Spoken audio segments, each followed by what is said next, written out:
Olá, boa tarde. Seja muito bem-vindo a esta edição. Você acompanha agora os principais destaques do Brasil e do mundo desta sexta-feira, dia 10 de maio. E, infelizmente, os temporais voltam a atingir o Rio Grande do Sul. A expectativa é que os acumulados podem superar os 150 milímetros no fim de semana. Além da situação preocupante na região metropolitana, a precipitação nas bacias que abastecem o Rio Guaíba podem agravar ainda mais a tragédia que toma conta do estado gaúcho. O governador Eduardo Leite alertou para que a população de áreas de risco não retornem para as regiões evacuadas. Quase 2 milhões de pessoas já foram afetadas nas enchentes, que completaram 12 dias nesta sexta-feira. Segundo a Defesa Civil, as chuvas deixaram até agora 337 mil pessoas desalojadas, 116 mortos e 143 desaparecidos. Até agora, foram resgatadas mais de 70 mil pessoas e cerca de 10 mil animais. O Instituto Nacional de Meteorologia informou que os temporais devem ser mais intensos no centro-leste e no nordeste do estado. A previsão é que os acumulados de chuva entre sexta e segunda-feira superem os 150 milímetros em boa parte do Rio Grande do Sul. A região metropolitana de Porto Alegre, já muito atingida pelas enchentes, também deve registrar grandes volumes de água até segunda-feira. As chuvas nesse local são preocupantes, porque é onde se encontram algumas das principais bacias de captação do Rio Guaíba. Com os níveis já muito elevados, novos temporais podem agravar ainda mais as inundações no estado. Como o grande volume de chuvas esperado para os próximos dias, o INMET emitiu alguns alertas meteorológicos para a metade norte do Rio Grande do Sul, incluindo cidades como Porto Alegre, Canoas, Caxias do Sul, Santa Maria e Passo Fundo.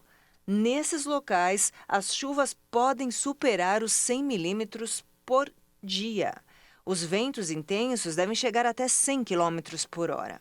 As demais regiões do estado estão sob o alerta de perigo potencial, com até 50 milímetros por dia e ventos que não devem passar dos 100 quilômetros por hora. E o Brasil todo está com a atenção voltada ao Rio Grande do Sul, é claro, né? Não tinha como sermos indiferentes a isso. E como as doações não param de chegar, a Prefeitura de Porto Alegre decidiu fazer uma obra para facilitar a passagem dos donativos. A passarela que liga o centro comercial à região metropolitana de Porto Alegre foi demolida na manhã de hoje para a criação de um corredor humanitário. Como a estrutura é muito baixa, veículos de grande porte, como caminhões, por exemplo, não conseguem passar pelo local. O corredor funcionará no sistema ponto a ponto, com agentes orientando o trânsito no local. O acesso vai facilitar o atendimento de emergência e o abastecimento da cidade. O nível do Guaíba, que bateu recorde histórico, começou a baixar e está em 4 metros e 74 centímetros, abaixo da enchente de 1941, mas ainda acima da cota mínima de inundação, que é de 3 metros. E o governo federal deve liberar até hoje o total de R$ 1 bilhão em emendas para o Rio Grande do Sul. Uma medida provisória que deve garantir a compra de arroz para evitar a alta de preços. O ministro da Casa Civil, Rui Costa, disse que 100% das emendas dos deputados e senadores vão ser liberadas para a reconstrução do Estado gaúcho. Segundo ele, até o momento, pouco mais de metade desse valor já foi liberado pelo governo, cerca de 580 milhões de reais em emendas. Nesta quinta, o Congresso aprovou mudanças na Lei de Diretrizes Orçamentárias de 2024 para agilizar o envio de emendas PIX para o Rio Grande do Sul. Essas emendas individuais devem ser destinadas diretamente às prefeituras de municípios atingidos pelas chuvas, sem a necessidade de convênios.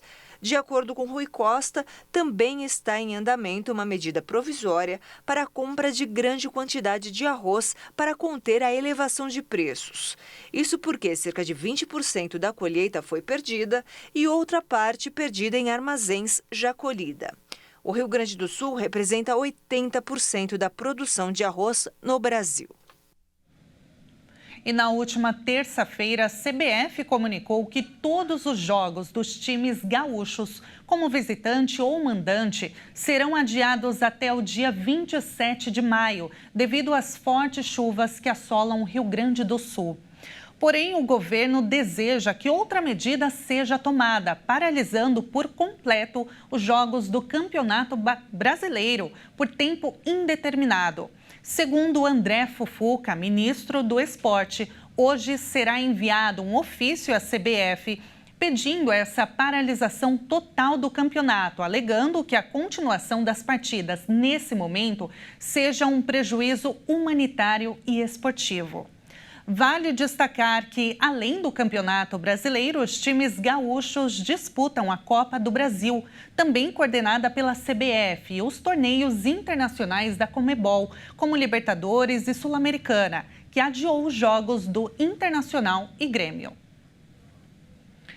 E, em meio a tanta tragédia, nós trazemos um registro de esperança. Uma história de final feliz para o cavalo Caramelo. Uma história que comoveu o Brasil e viralizou na internet após passar cerca de 4 dias em meio às enchentes que atingem o estado gaúcho. Ele sobreviveu à chuva, ao frio, ao sol, à fome por dias, até que finalmente ele foi resgatado por homens do Corpo de Bombeiros Militar de São Paulo. Final feliz para o cavalo Caramelo, que comoveu o Brasil e viralizou na internet. Inúmeras personalidades e autoridades pediram nas redes sociais pelo salvamento do animal. O equino ficou ilhado por 4 dias em um telhado no município de Canoas, em meio às enchentes que atingem o Rio Grande do Sul. Nesta quinta-feira, o cavalo foi resgatado pelo Corpo de Bombeiros. Além do cavalo, os socorristas já salvaram cachorros, gatos, galinhas e porcos em todo o estado. A logística nem sempre é simples e mobiliza diversos profissionais. A tragédia climática deixou mais de 100 mortos até agora. Pelo menos 136 pessoas estão desaparecidas no desastre que afetou 1,47 milhão de gaúchos em 425 municípios do Rio Grande do Sul. E agora, destaque internacional. A Agência da ONU para os Refugiados Palestinos fechou sua sede em Jerusalém Oriental. O episódio é uma consequência do incêndio causado pelos extremistas israelenses. Vamos acompanhar. O diretor da agência, Felipe Lazzarini, escreveu na plataforma X que moradores israelenses atearam fogo 2 vezes ao perímetro da sede na Jerusalém Oriental. Segundo Lazzarini, o incêndio foi provocado quando o pessoal da organização e de outras agências da ONU estavam no local. Em um vídeo publicado em seu perfil na plataforma X e gravado na parte externa do recinto, é possível ouvir os manifestantes gritando "Queimem as Nações Unidas". O exército de Israel prosseguiu nesta quinta-feira com os ataques contra a faixa de Gaza, apesar da ameaça do governo dos Estados Unidos de suspender o fornecimento de algumas armas em caso de ataque contra a cidade de Rafah, no sul do território. O destino da cidade na fronteira com o Egito e o futuro dos reféns sequestrados pelo Hamas estão no centro das negociações indiretas para uma trégua que foram retomadas no Cairo. E estudantes da USP, em São Paulo, se uniram ao movimento global e montaram um acampamento para protestar contra a guerra de Israel ao Hamas, na faixa de Gaza. Os protestos contra a ofensiva de Israel ao Hamas na faixa de Gaza mobilizam a USP na capital paulista. Assim como nos Estados Unidos e em outras partes do mundo, estudantes acamparam no campus da universidade. Nos Estados Unidos, mais de 2.000 manifestantes já foram presos durante os atos a favor da Palestina. Protestos parecidos são realizados em países como Grã-Bretanha, França e Alemanha. A guerra começou no dia 7 de outubro, após o ataque do grupo islamista ao território israelense. Cerca de 1.200 pessoas morreram e 250 foram sequestradas. De acordo com Hamas, a resposta de Israel em Gaza já deixou quase 35.000 mortos do lado palestino. E esta edição fica por aqui. Mais notícias você acompanha ao longo da nossa programação. Muito obrigada pela sua companhia e até mais.